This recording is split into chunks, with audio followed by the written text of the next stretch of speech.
On Saturday, Hamas carried out a surprise large-scale attack on Israeli towns.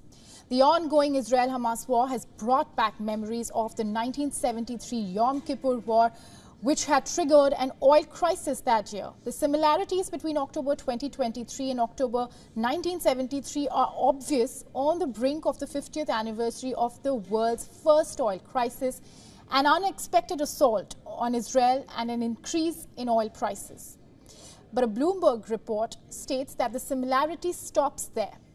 Another Arab fuel embargo that would double the price of a barrel of oil is not ready to hit the world economy. However, it would be a mistake to minimize the likelihood that oil prices would continue to rise globally. Now, the situation is unstable and everything for the oil market hinges on how Israel reacts to Hamas, who carried out the assault, and Iran, which often controls the Palestinian organization. However, we can make a few inferences. It's hardly the same problem as in October 1973. Israel is not being attacked by all Arab nations at once. The Arab world as a whole, including Egypt, Jordan, Syria, Saudi Arabia, and the rest, is observing the events from a distance rather than influencing them this time. The oil market as a whole lacks all the features before October 1973. Importantly, OPEC members are not attempting to raise prices significantly at this time.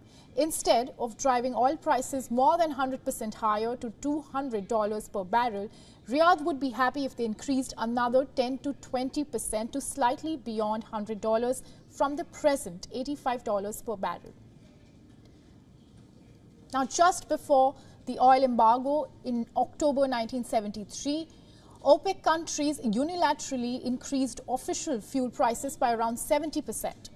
The aftermath of the latest surprise attack on Israel may still affect oil prices between 2023 and 2024. Now, if Israel comes to the conclusion that Hamas followed Tehran's orders, it might have the most direct effect. Now, in such a situation, oil prices may rise significantly. Iran proved in 2018 that it has the ability to significantly reduce Saudi Arabia's oil production capacity by using proxies in Yemen. If it comes under Israeli or American assault, it may respond by doing the same. What might help this time, in fact, is the U.S. emergency oil reserves.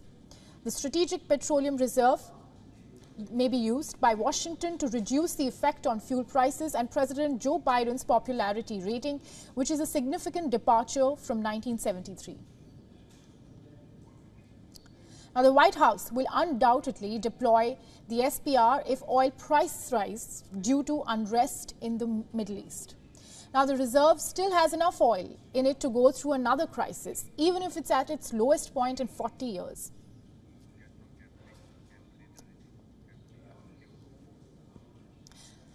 And to discuss more on this topic, we are now being joined from Riyadh, Professor Suyash Bhatt, Director Academy for Finance, Technology and Innovation. Welcome to the broadcast, Mr. Bhatt. Morning. Good morning. Good morning. So my first question to you is, what do you think is going to be the impact? It's pretty obvious, the impact of the ongoing Israel-Hamas war on the oil market. You very beautifully captured the entire, history actually, and in terms of what had happened. And in 1973, one of the reasons why crude oil prices rise from almost by 70%, and then in the next 6 months it went from $3 to all the way up to $12, was the supply was curtailed. And the situation now is very different from what it was maybe 50 years back. The world has changed, the geopolitics have changed, economics has taken precedence over this, and moreover, COVID has really impacted most of the economies across the world, so including the suppliers. So we may not see a kind of a replication of what we saw at that time in terms of directly, supply being choked and prices going up. Let's see from an economic perspective. So, I mean, one of the reason why oil was rising till Q3, I mean, it went up all the way up to $96, almost 28% up this year, and one of the reason why it was going up was there was an optimism that these economies in Europe and US and China are coming out of the slowdown, and the economic activity as it picks up, it should boost the demand and the prices should go up. But even before yesterday, I mean, I would say last Friday itself, there was a $10 drop in crude oil prices. And one of the reason being the Fed's moved, of increasing interest rate by 25 basis point. And this is not something usual. So in the world of in finance, if you see, the last time the 30-year bond yield went up to 5% was around 2007, and we know what happened after that, the subprime crisis and the financial crisis. So, US dollar index, that's the second indicator. So, US dollar index is always inversely proportional to the crude oil prices. That reached around 108, and if it touches 110, then probably you would see further fall in prices in crude oil. At the same time, you would see the oil suppliers have on 4th October when an OPEC meet happened, there was no action actually which happened, and the major suppliers, that is Saudi Arabia, has decided to maintain that 1 million barrel cut till the year end, and Russia having kept the supply cut at around $300,000 barrels per day. So this scenario, as of now, there's a status quo.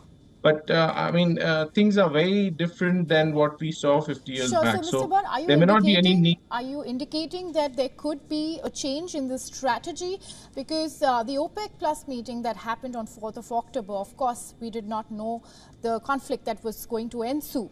And now that there is one, do you think that for the biggest oil suppliers, Russia and Saudi Arabia, there's going to be a change in strategy now?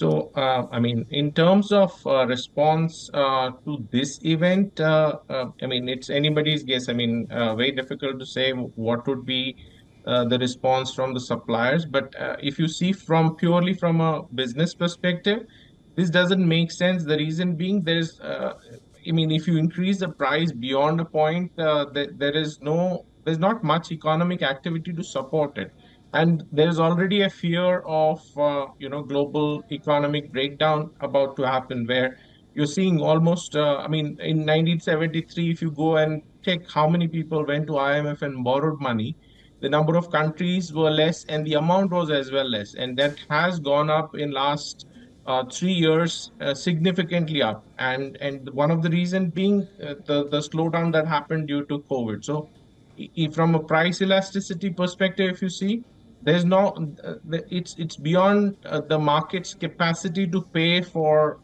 higher crude oil prices. So the suppliers would have to also keep this in mind. So economics may precede maybe decision making or in geopolitics as of now, and that's what it seems.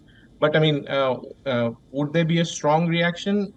There may not be, because even if you see today, the crude oil prices have gone down to almost $84. Brent crude is trading at $84. So there is no knee-jerk reaction that you may see immediately, unless something, out of the blue. I mean, that's again anyone's prediction. What would someone do? But from a pure business perspective, it doesn't make sense that you may not see any sudden move. And also, if you see from a Russia perspective, they just recently, yesterday, they allowed Okay, Mr. this. Bhatt, I will have to interject. We are running out of time there, but thank you for giving us that detailed insight into how the economy is going to get affected in the face of Israel and Palestinian conflict.